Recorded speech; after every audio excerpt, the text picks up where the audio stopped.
This is how I turned social media envy into strong empowerment and actually manifesting the life that I desire. Hit the follow, the save, and all of those buttons over there on the side so that you can come back to this one. Theodore Roosevelt said that comparison is the thief of all joy. I say this all the time to my clients because it is true.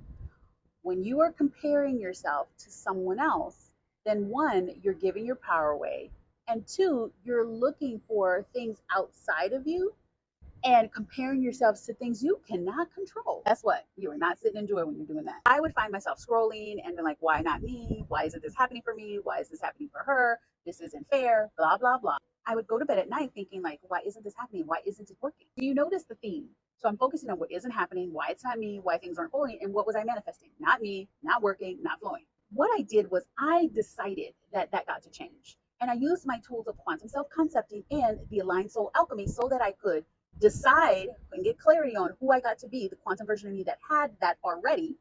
And I healed anything that came up as I was being that me.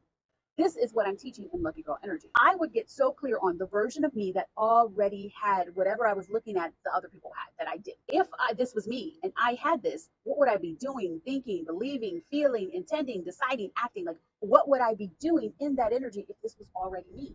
What is that quantum version of me doing? What is that quantum version of me thinking? I assumed the position of the woman who already had it. And it can be very difficult. It can be very challenging. You're like, well, I don't know what that looks like. How am I supposed to know? I've never had it.